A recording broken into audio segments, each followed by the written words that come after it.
Hello, my name is Angela Set, and I want to talk to you about the Mastery Rank 10 test in Warframe.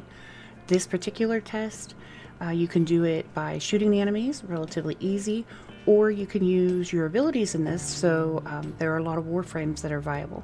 Let's go ahead and go through the non-Warframe just using a gun.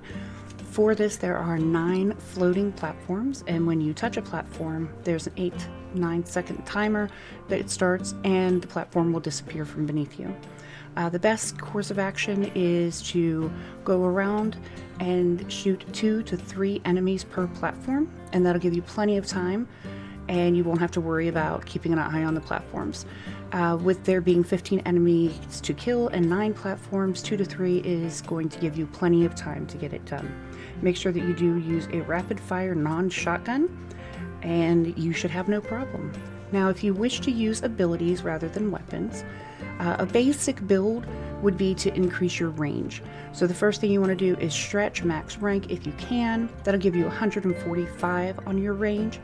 If you've done some of the Lua missions, if you've done the Lua puzzles and got Cunning Drift, throw that on. If you've also had the opportunity to go to the Derelict and do some vault runs, Overextended is a good mod for that. The other thing I like to throw on is Flow, so that I have additional energy. And then I will also put on Vitality if I think about it. These are level 1 enemies, so you don't have to worry about taking too much damage, but it's always nice to have that little bit in case one of the abilities you're using has you standing still for a few. Using a lot of abilities during this test means that you're going to need energy restores. The energy restores are available in the market. The smalls, both 1 and 10 packs, are available in the Warframe market. You can get mediums in your dojo, both 1 and 10 packs. You can also get a 100 pack blueprint in your dojo for the large, and the larges are also available in syndicates. Now let's look at the Warframes that are most viable for completing this test. There are others, I'm sure. Play your game your way. First, we're going to have Ash with the Shuriken. He is able to make quick work of the enemies. Next, we're going to look at is Ember. Ember's 4th ability, Inferno, is a lot of fun. Just be careful not to do too many of the animations on a single platform because they do disappear in 8 seconds. Next was going to be Equinox, 4th ability, Day, Maim. Maim, you can just set it and run around and the enemies pretty much pop. Next is Frost with the 4th ability of Avalanche, really good for taking out enemies. Next would be Limbo's 4th ability, Cataclysm. It does damage when you set off the ability as well as collapse it. Next you have Mag, her 4th ability pretty much melts the enemies before the animation is complete. The next one we have is Mesa. Mesa's 4th is the Peacemaker. Do remember that when using the Peacemaker, you want to turn it off so that you can jump from platform to platform. Next, we were going to have Nezha. Nezha's 4th is really powerful and easy to take down these level 1 enemies. Next, we have Rhino's 4th, which is the Stomp. His Stomp can cover a large area and shatter them.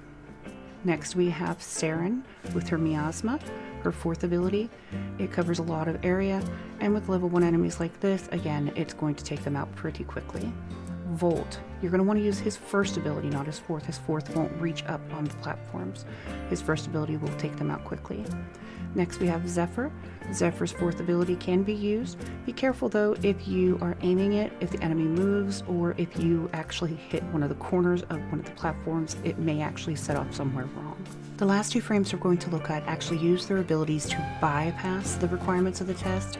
You're going to use their abilities to forego the 9 platforms and take on the enemies without worrying about the timer or the platforms falling below you.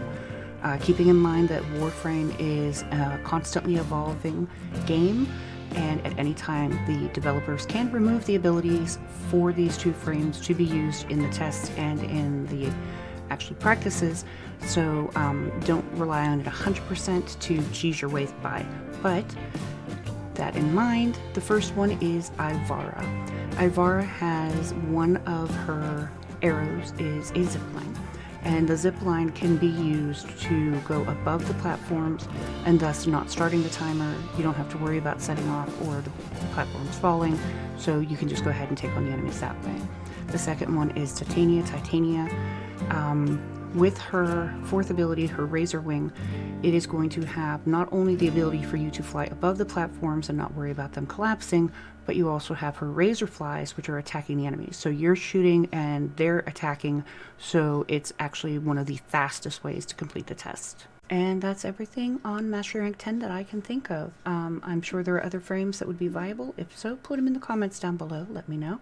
I never claim to know everything. I do play Xbox, PC, PlayStation, and Switch every week on my Twitch channel. So if you get an opportunity, check me out. If this video was helpful, hit like, subscribe, and I'll catch you next time.